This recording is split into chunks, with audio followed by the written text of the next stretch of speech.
Hey guys, welcome back. So as you guys can see, I have mini twists in. So I did create these myself, and usually I create about 50 twists or so, but this time around I really wanted to get closer to like 120. I don't know, I've been seeing a lot of people rock like really itty bitty twists, and I really want to try to get that look. But unfortunately I was only able to create 86. It's a little bit tricky to figure out how small to go, but I did my best. So I want to share with you guys today everything that I did to create these twists, from shampooing all the way to the very end. So let's get right into it. First, I start off with shampooing my hair, and I actually clarified my hair because prior to wearing mini twists, I was actually rocking a twist out, which you guys saw a tutorial on my channel. So I actually shampooed my hair with something a little bit different this time around. I used the L'Oreal Ever Pure Clarify shampoo. I actually really liked it. It really got my hair clean. My scalp was clean, my hair squeaky clean. Clarifying shampoo. This is only when you have like a lot of buildup, maybe you have hard water in your area. Once that was out, I followed up with deep conditioning my hair, and I have been loving this one that I'm going to show you guys. It's a JVN Intense Hydration Mask, and I've used this about twice now, and I really do like it. It is on the pricey end. It smells really good. It is a medium consistency. It's not too thick. It's not runny at all. And it does a really great job with getting my hair nice and soft. I'm able to detangle, no problem. So I followed up with this. Once I was out of the shower, of course, I went ahead and applied a leave-in and a heat protectant because I did blow up my hair prior to putting in mini twists. So I use Olaplex number 6, which is a bond smoother, and I use JVN Complete Blow Styling Milk. Use these two, a little bit of both, and worked it into my hair, and I began blow drying with my Rev Air dryer. I used the settings number 7 and high heat, and it got my hair really stretched, which was great. Once that was done, I sectioned my hair into sections. So I don't really follow a real map. I do start from the top of my head to my ears. That's kind of what I do. Let's see if I can kind of show you. Yeah, so there you go. So you can kind of see the part there. So I start here, around to the top. That is my first section at the front of my head. And then I section that back piece in half. So I work in about 3 sections, and then I break those down. So yeah, those are my 3 sections. And then of course I break them into smaller sections. Everyone has a different way of doing it, but lately I've been doing it in those 3 sections. So now on to what I actually use to twist my hair. So let me just do a close-up of what my twists are looking like. So my twists are about maybe an inch wide in some areas. Some areas might be a little bit tinier, but for the most part, they're about an inch wide. Now, like I said at the beginning, I wanted to go a lot smaller, I wanted a lot more twist. I don't know if I could handle a lot more twists because this took me about 4, maybe 5 hours to do. Oh my goodness. And that was just a twisting. I didn't count washing and conditioning. I didn't count detangling and blow drying. That was just a twisting. 4 or 5 hours just to twist up my hair. And the reason why it takes so long is the parting. The parting just takes forever to do. And at least for me, because I'm still not the best at doing it, and I have to like repart so many times. I do have a 3-way mirror, but honestly, it helps, but it's still very time consuming. I do have a bit of a kink here. You guys can probably see it. Don't mind that. I did sleep on my hair. I did do these yesterday, so there's a little bit of a kink, but that's all right. I will fix that later. Anyway, so onto the actual twisting. Each section is nicely detangled. I go in, of course, with a fine tooth comb and part. I use a little bit of Shine Jam to help make the parts visible, make them a little bit neater. Then I go ahead and I follow up with some type of twisting cream. I tried out this one. It's the Mael Twisting Souffle. So I really like this. One, it doesn't cause my hair to revert, which is really good because you guys know I have a lot of shrinkage. So if my hair were to revert, it would be sitting at my shoulders. But with this, my hair doesn't revert. I probably lost maybe an inch. So as you guys can see, I didn't really lose much length. Maybe about an inch. But honestly, not much at all. So I just want to show you guys my hair because you're probably wondering what it looks like from the back. But look at the length. I don't think I've ever seen my twist hang so low. And I did recently cut off about 8 inches of hair, but because I was using different products before, I was using a mousse, which is like water. So that would cause my hair to shrink, and my hair would shrink pretty high up.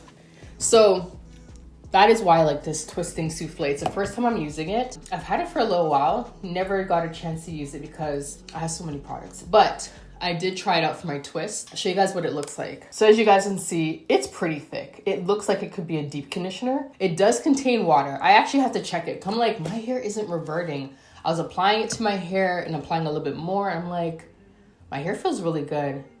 Does this have water? Because it's reminding me of like a whipped shea butter, but not that heavy.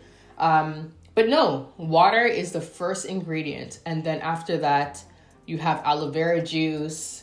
And then of course, a bunch of different oils. And I believe shea butter is in there too. But water is the first ingredient. So yes, it does have water. But because it's so dense, it doesn't cause your hair to shrink. So if you are someone who has a lot of shrinkage, or maybe you just want to show off your length, I would highly recommend this. It works. Once this is applied, of course, I need to seal all of that moisture in. I want my hair to stay hydrated throughout the week. I usually wear mini twists for about 2 weeks. So I want to make sure that my hair stays moisturized.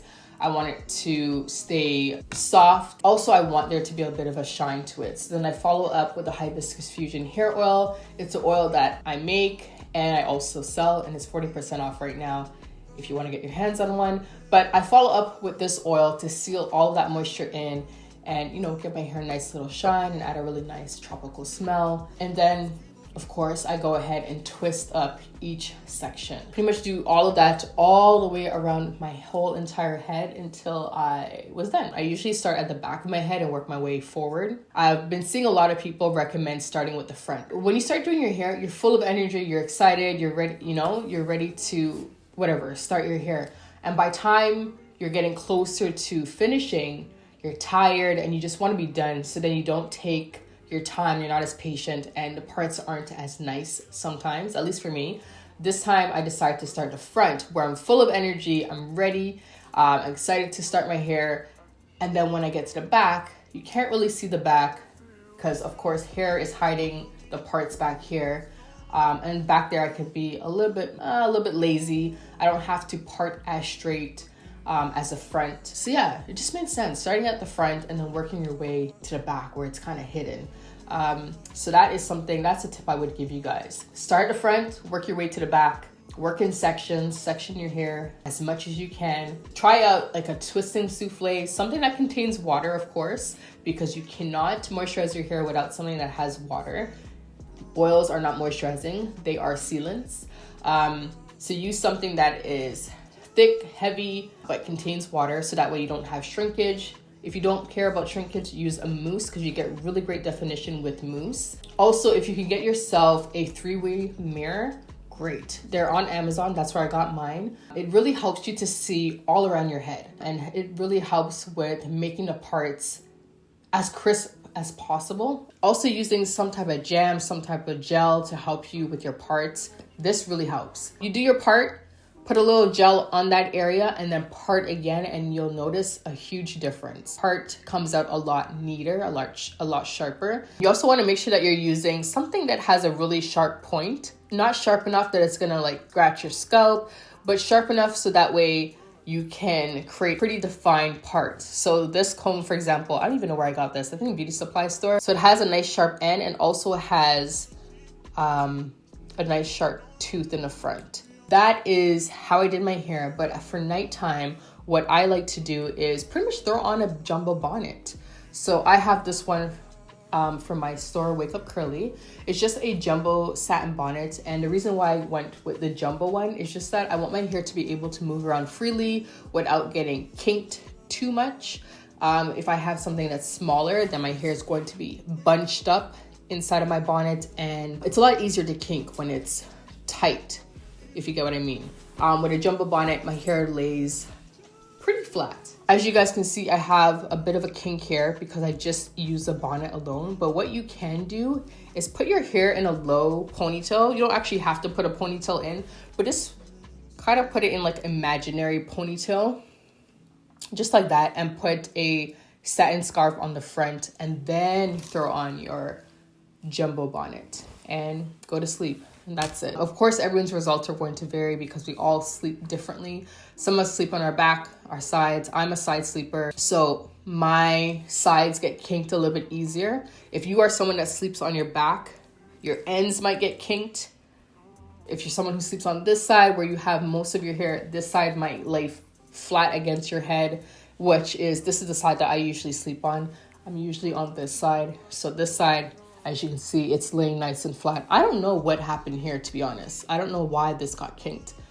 Who knows? Hopefully you guys enjoyed this video. It wasn't too talky. You learned something new. I'm hoping to keep it in for at least 2 weeks. So whatever I do, I will update you guys. I will share it. And yeah, hope you guys enjoyed this video, and I will see you guys in the next one.